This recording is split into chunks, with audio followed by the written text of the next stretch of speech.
السلام عليكم، مرحبا بكم معنا. اليوم راح نعمل معكم فطائر بالبطاطا، ان شاء الله يكونوا يعجبوكم. شوفوا ولا اروع، شوفوا روعه روعه. تنساوش تعملوا لنا اشتراك وجا مفاف وسهلين. شوفوا كيفاش جاو معنا، روعه روعه. ديروهم بشلاضه مع هذه السخانه. نروحوا مباشره للوصفه والمقادير. بسم الله على بركة الله. راح نبدأ معكم الفطائر. عندنا هنا بطاطا 2 كيسان مفورة أو مغلية كيما تحبوا. عندنا 2 كيسان راح نربزوها، يعني نهرسوها هكذا.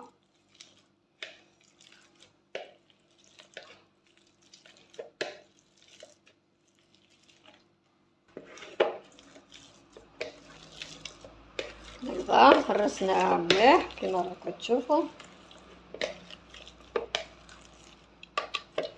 عندنا هنا المعدنوس والنعناع.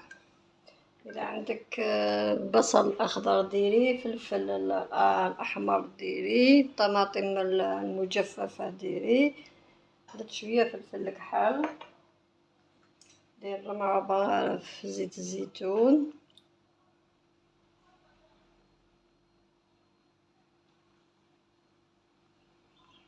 4 مغارف الملح. أول شي الخميرة مع الحليب هكذا تتخمر معنا. درت خميرة تاع الخبز ملعقة، وخميرة تاع الحلويات ملعقة صغيرة، ونخليهم تتخمر معنا. عندنا هنا 2 كيسان فرينة مغربلين هكذا،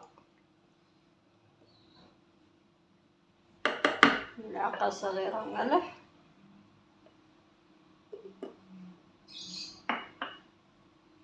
وهنا عندنا الحليب نجمعوه بالحليب.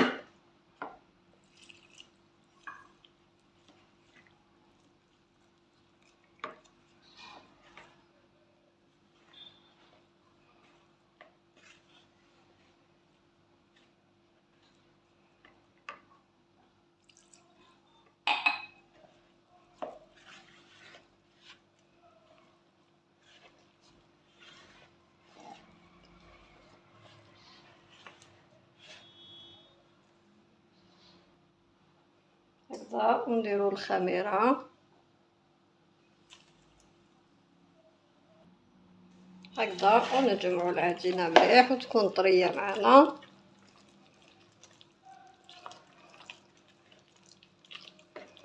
قلتلكم يكون عندكم الفلفل الأحمر قطعوه صغير، البصل الأخضر، النعناع يابس، المعدنوس، كاين الطماطم هذيك المجففة الحمراء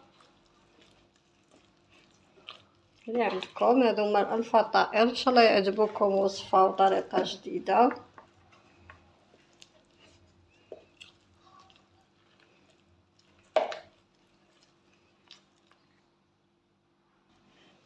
هكذا نخليها طرية ونغطيها ونخليها ترتاح على ساعة. الحشو لك الاختيار، تحبي تحشيها بالفيونداشي، تحبي كيما البوراك، تحبي تحشيها بالدجاج، لك الاختيار في الحشو.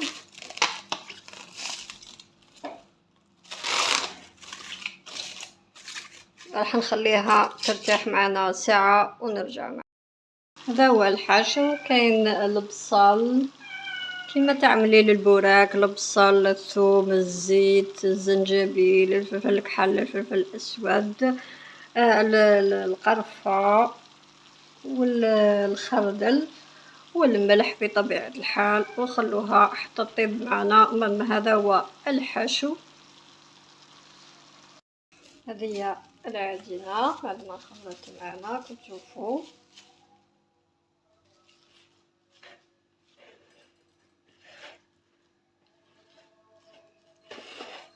هكذا ناخذ كيس بلاستيكي باش تجينا سهلة.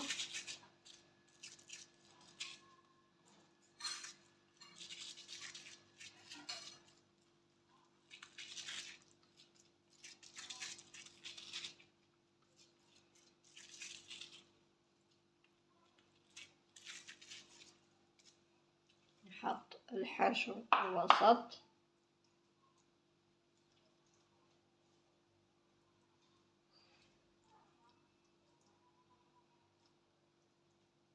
الجبن المبشور ونغلق هكا.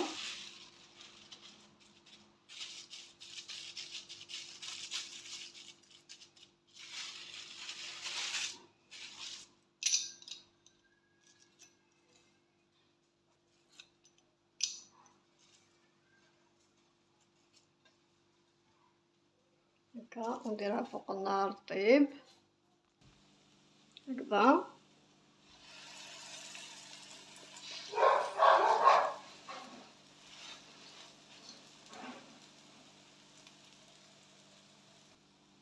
هكذا ونقلبوهم نخلوها طيب على نار هادية. هذو هما الفطائر هكذا. نديرو شوية زبدة ونخلوهم يطيبو معنا حتى يتحمرو مليح مليح ونشوفوهم في طبق التقديم.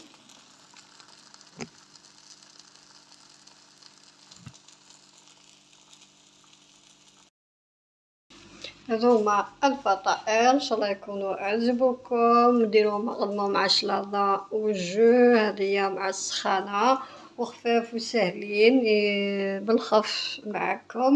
ان شاء الله يعجبوكم وتجربوهم. شوفوا كيفاش جاو معنا، شوفوا ولا اروع. شوفوا روعه روعه. متنساوش تعملونا اشتراك وجيم وبارطاج باش يوصلكم كل يوم جديد مع ليلى.